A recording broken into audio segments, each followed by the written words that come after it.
Aujourd'hui, vous êtes tranquillement chez vous sur votre téléphone. Vous ouvrez Facebook, vous scrollez et likez certains posts. Dans votre feed, vous découvrez un questionnaire de personnalité à succès, This is your digital life, créé apparemment à des fins scientifiques et qui vous rémunère pour votre participation. Par curiosité, vous vous y connectez via Facebook et faites le test. En réalité, derrière votre écran, vous êtes en train d'offrir certaines de vos données personnelles sur un plateau d'argent et tisser les fils de votre propre vie numérique. Ces données, croisées à celles de vos likes, seront utilisées pour vous cerner et à des fins de communication politique vous concernant. Chaque clic renferme bien plus que vous ne l'imaginez. Préparez-vous à plonger dans l'ombre, là où vos données deviennent la monnaie d'une influence invisible.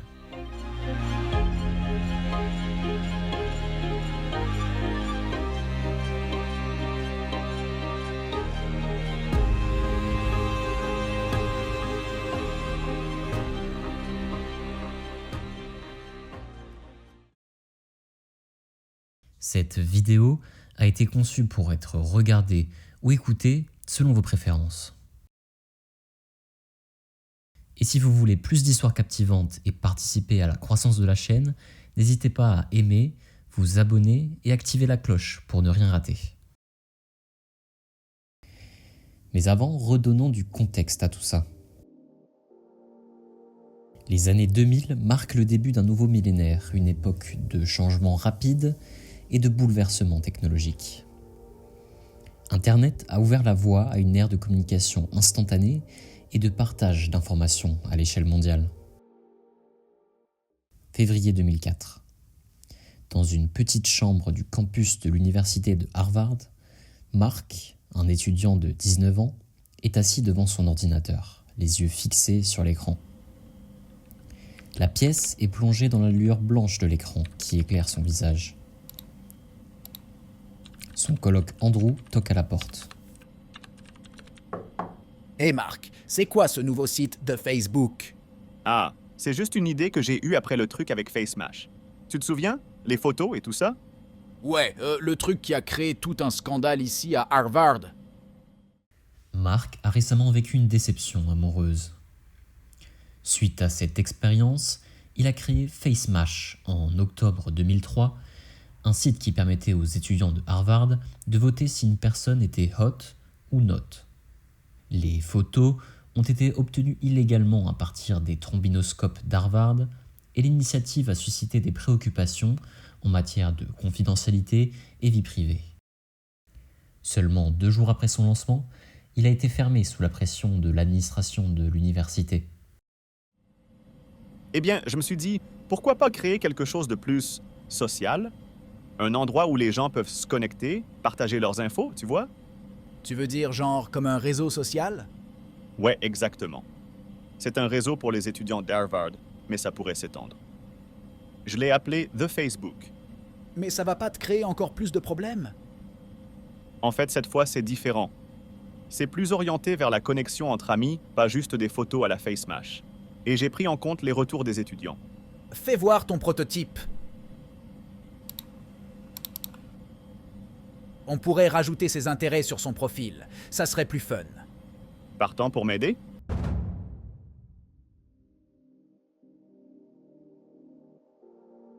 Mark travaillait déjà sur un projet de réseau social étudiant appelé harvardconnection.com avec 3 autres étudiants, mais l'abandonne pour lancer le sien.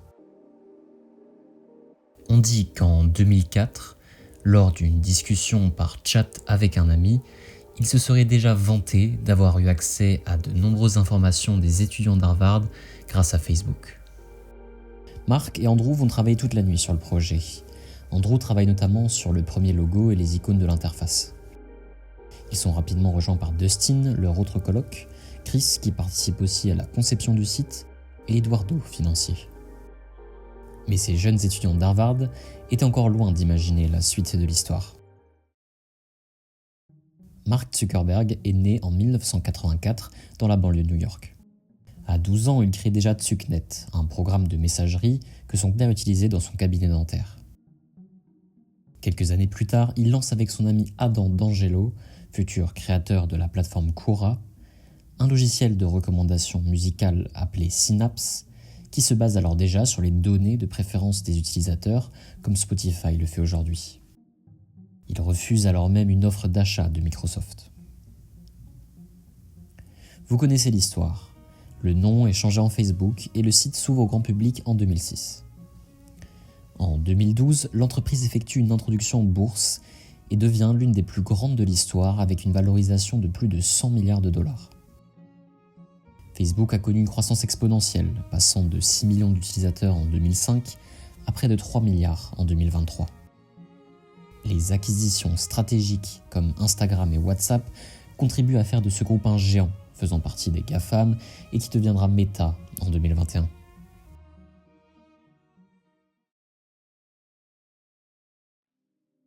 Depuis les années 2010, la montée en popularité des réseaux a déclenché une nouvelle ère marketing. Les réseaux tels que Facebook et Instagram collectent une quantité considérable de données sur les utilisateurs, qui en sont conscients ou non. Ces données, souvent qualifiées l'or noir du XXIe siècle, ne sont pas directement vendues à des tiers, mais elles sont utilisées pour donner un accès à votre profil précis à des annonceurs, leur permettant d'atteindre leur audience bien plus ciblée que pour un spot TV par exemple. Cela permet notamment aux réseaux de rester gratuits. D'une certaine manière, ça permet aux utilisateurs d'avoir une expérience plus personnalisée qui prend en compte leurs intérêts personnels. Ces données varient et peuvent comprendre le nom, l'âge, l'adresse mail ainsi que des détails sur la situation professionnelle, le statut relationnel, les centres d'intérêt ou encore les opinions religieuses et politiques. Bien que vous consentiez techniquement à cela en acceptant les mentions légales et la politique de confidentialité, au fil des années, des préoccupations croissantes au sujet de la vie privée et de la confidentialité émergent. Un exemple parmi d'autres, en 2012, une fuite de données de Facebook avait déjà permis à des hackers de récupérer des informations personnelles telles que les numéros de téléphone et les emails de 6 millions d'utilisateurs. « 2013, New York, États-Unis. Dehors, il pleut des cordes.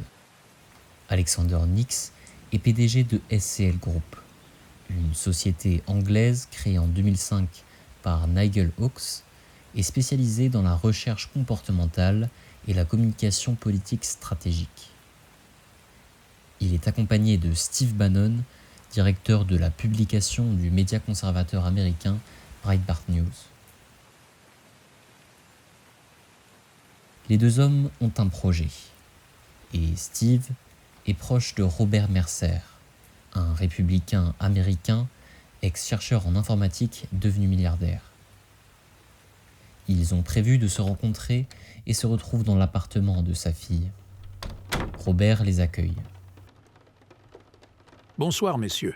Asseyez-vous, faites comme chez vous. Alexander, vous avez dit avoir quelque chose d'intéressant à nous présenter. De quoi s'agit-il exactement? Bonsoir Robert, bonsoir Steve.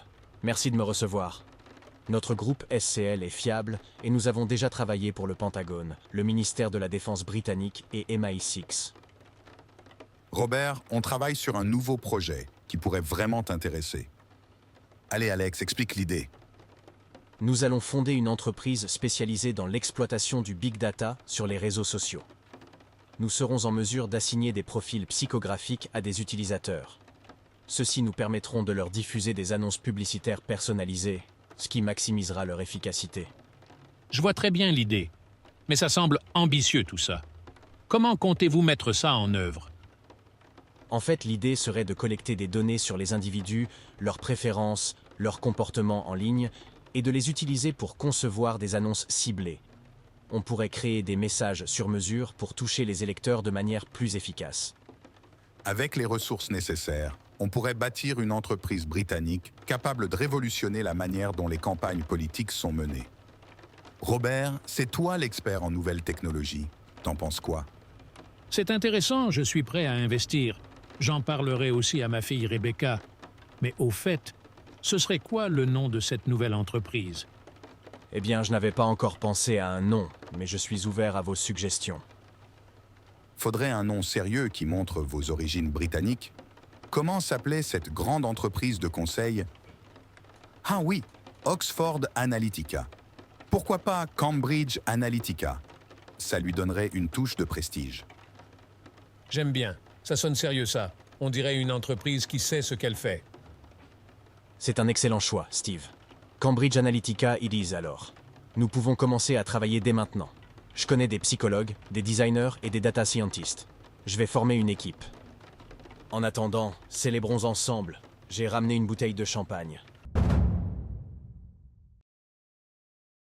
Cambridge Analytica a vu le jour en 2013. L'entreprise a été fondée en tant que filiale de SCL Group. Son slogan est « Les données déterminent tout ce que nous faisons ». On dit que l'idée vient d'une stagiaire qui a proposé d'utiliser le big data comme le faisait la société américaine Palantir Technologies. Ce qui intéresse Cambridge Analytica, c'est spécifiquement la personnalité des utilisateurs ou psychographie. Elle se base notamment sur le modèle Big Five, aussi appelé Océan, imaginé par le psychologue Lewis Goldberg en 1981. Ce modèle évalue la personnalité d'un individu selon 5 critères: l'ouverture, la conscienciosité, l'extraversion, l'agréabilité ou aimabilité et le neuroticisme ou la tendance à l'instabilité émotionnelle. Alors que sa société mère SCL Group s'était concentrée sur la communication politique dans les pays en développement depuis les années 90, Cambridge Analytica est davantage porté sur le monde occidental. Formulé simplement, plus vous en savez sur quelqu'un, plus vous pouvez aligner une campagne sur ses exigences ou ses désirs et besoins. Ainsi, basiquement, nous essayons de collecter une très vaste quantité de données démographiques, de consommation et de style de vie, et nous les mélangeons avec des données psychographiques, qui sont une modélisation de la personnalité, pour commencer à être en mesure de cibler et de communiquer avec les gens sur les choses qui leur tiennent vraiment, vraiment à cœur.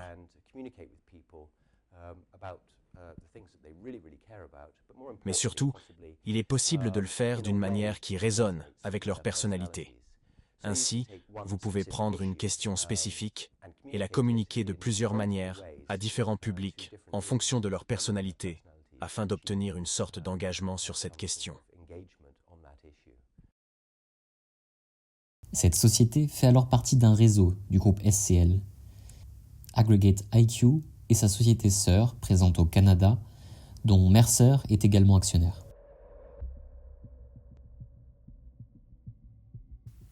Les créateurs de sites ou d'applications peuvent vous permettre de vous connecter à leur service en passant par votre compte Facebook, ce qui vous permet de gagner du temps et vous évite d'avoir à vous souvenir de nouveaux identifiants. Mais avec cette option, vous donnez votre consentement pour qu'ils accèdent à une série d'informations provenant de votre profil Facebook. Et s'il était également possible de récupérer des informations sur vos amis, c'est aujourd'hui un petit peu moins intrusif. Quoi qu'il en soit, Cambridge Analytica a besoin de données pour mettre en place des campagnes. Et ils vont faire appel à quelqu'un en échange de près de 800 000 $. En 2014, Alexandre Kogan, enseignant-chercheur et data scientist américain, développe This is Your Digital Life. En apparence anodine, elle proposait des questionnaires prétendus scientifiques, incluant 100 traits de personnalité à approuver ou désapprouver, et récompensait la réponse pour moins de 5 $. Mais il y avait un piège. L'application de sondage rémunéré demande à l'utilisateur de se connecter avec Facebook, sans lui préciser pourquoi. En réalité, il récupère les informations de sa personnalité, selon ses réponses au sondage, ainsi que ses likes sur Facebook, mais aussi ceux de ses amis. Par la suite, Cambridge Analytica croise ces données et affiche une publicité ciblée qui dépend de la personnalité et des centres d'intérêt de l'individu. En quelques mois, c'est près de 270 000 personnes qui ont participé à ce test. Mais l'application a également collecté des informations sur les amis Facebook des répondants, totalisant jusqu'à 87 millions de personnes, soit près d'un quart de tous les utilisateurs américains. Les résultats du quiz ont donc été combinés aux données Facebook globales pour élaborer un profil de personnalité ou modèle psychométrique qui a été ensuite combiné avec les dossiers électoraux pour analyser les électeurs les plus susceptibles d'aller voter. Cambridge Analytica s'est attaqué au marché américain en fournissant ses services pour la course à la campagne présidentielle des candidats républicains Ted Cruz et Ben Carson en 2016. Mais à la suite de leurs échecs, elle rejoint celle de Trump, dirigée par Bannon. C'est le projet Alamo. C'est un plaisir et un privilège d'être ici à Hambourg pour vous parler de l'évolution du marketing et de la communication.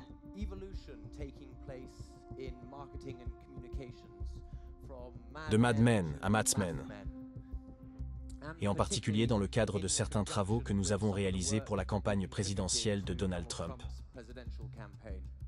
Je suis ravie d'être ici pour parler de la manière dont le marketing numérique et les données ont été utilisés tout au long de la 16e campagne électorale présidentielle aux États-Unis. La société utilisait ces données pour cibler des personnes avec diverses annonces, déclinées en dizaines de milliers de variations différentes. Couleurs, design, texte, en fonction des types d'électeurs potentiels visés pour encourager ou décourager à voter. Par exemple, pour un spot électoral en faveur du second amendement, à propos du port de pour les profils considérés comme consciencieux et neuroticistes, une image effrayante d'une vitre brisée et un texte apparaît. Le second amendement n'est pas seulement un droit, c'est une police d'assurance. Défendez le droit de porter des...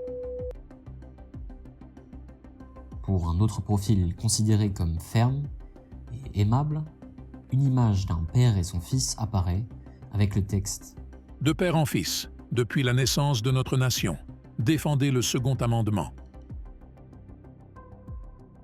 En 2012, l'équipe électorale d'Obama avait déjà créé une application très similaire. Mais il y avait une différence. Cambridge Analytica et Aggregate IQ ont obtenu ces informations en violation des règles de Facebook, sans informer que les données collectées finiraient par être utilisées dans la publicité politique ciblée. En parallèle, les deux sociétés se seraient impliquées au Royaume-Uni dans la campagne en faveur du Brexit dès 2016. D'une manière analogue, les sociétés, financées notamment par Mercer, auraient collecté les données de Facebook pour cibler les électeurs en propageant des messages émotionnels et pro-Brexit. Le but des campagnes publicitaires était de susciter une nouvelle façon de penser à la mode qui provoquerait un changement au niveau politique. Vote Leave, dirigé par Dominic Cummings, aurait versé des fonds importants à Aggregate IQ, suscitant des enquêtes et des accusations de violation des lois électorales.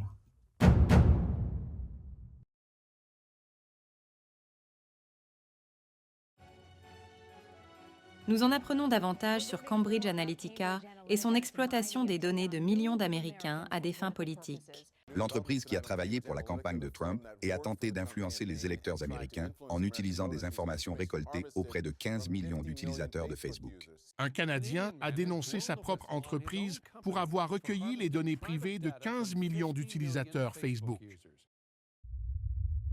À l'origine des révélations, Christopher Wylie, un jeune analyste canadien et directeur de recherche de Cambridge Analytica entre 2013 et 2014. Interrogé par The Guardian, journal britannique, il dit « À mon avis, je pense qu'il est tout à fait raisonnable de dire que le résultat du référendum aurait pu être différent s'il n'y avait pas eu de tricherie. »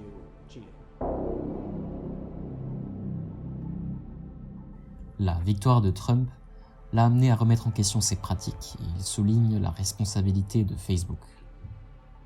Le scandale a mis en lumière les soucis de vie privée et a déclenché des enquêtes gouvernementales et des réformes sur la protection des données personnelles.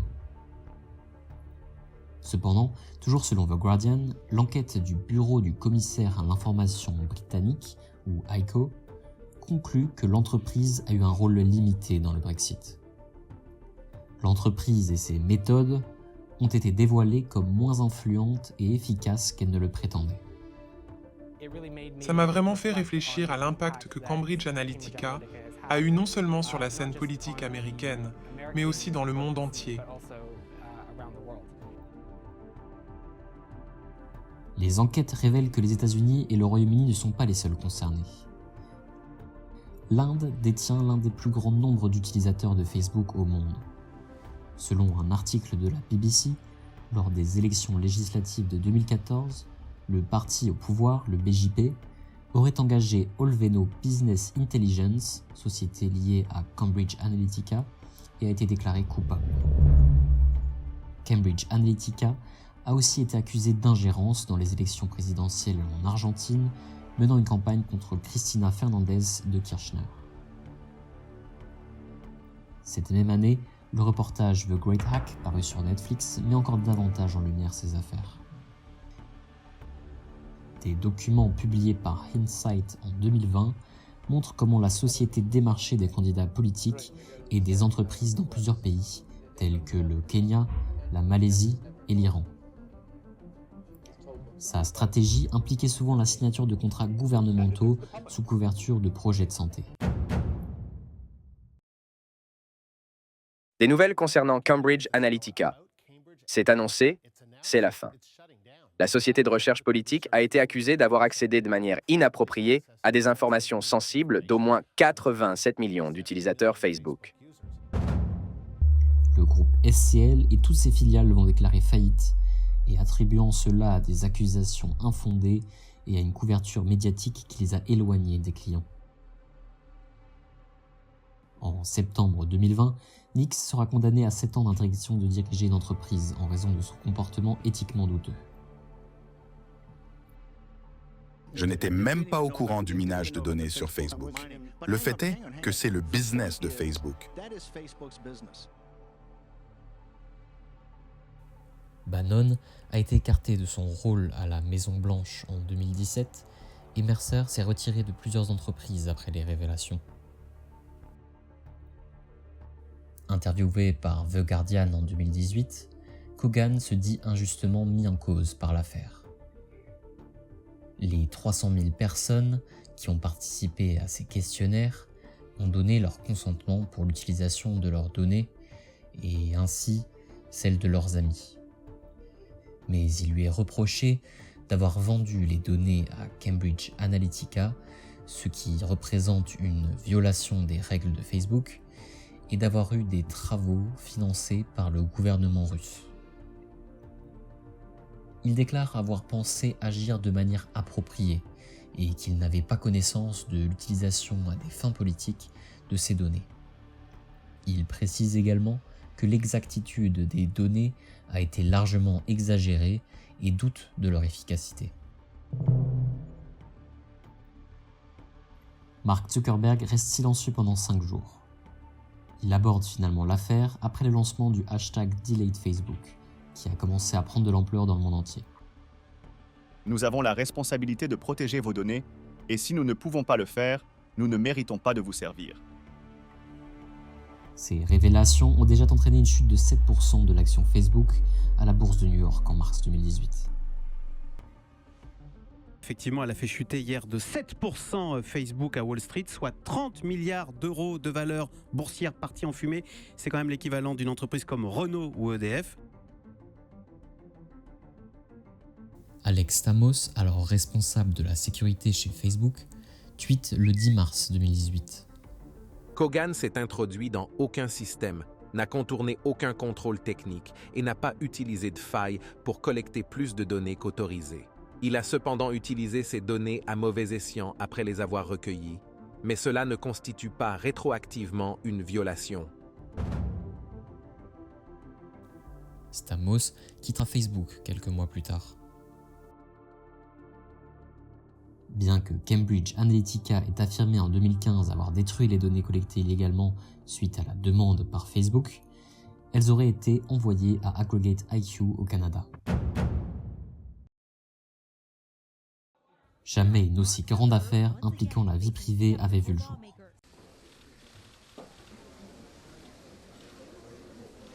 Nous n'avons pas eu une vision assez large de notre responsabilité, et ce fut une grave erreur. Et c'était mon erreur, et j'en suis désolé. Ce que je peux promettre, c'est que nous allons investir de manière significative, car il s'agit d'une priorité absolue pour veiller à ce que les gens ne diffusent pas de fausses informations ou n'essaient pas d'interférer dans les élections sur Facebook.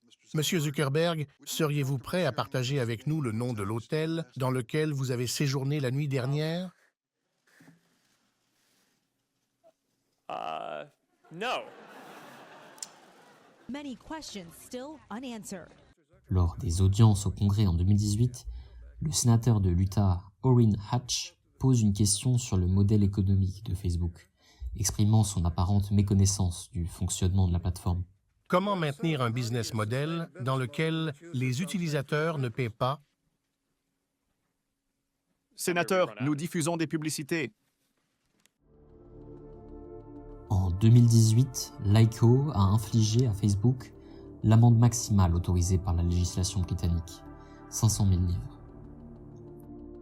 En juillet 2019, la Federal Trade Commission des États-Unis inflige une amende record de 5 milliards de dollars pour négligence dans la protection des données personnelles. Fin 2022, Facebook, qui est alors devenu Meta, accepte de verser 725 millions de dollars pour clore une action collective qui avait été engagée 4 années plus tôt. Willy déclare : Cambridge Analytica a fermé, mais ces tactiques n'ont pas disparu. D'anciens cadres créés par la suite Emerdata au Royaume-Uni, Auspex International, présente en Afrique et au Moyen-Orient, et Datapropria aux États-Unis. D'autres sociétés, telles que Palantir, Epsilon et Axiom, ont été impliquées dans des pratiques proches.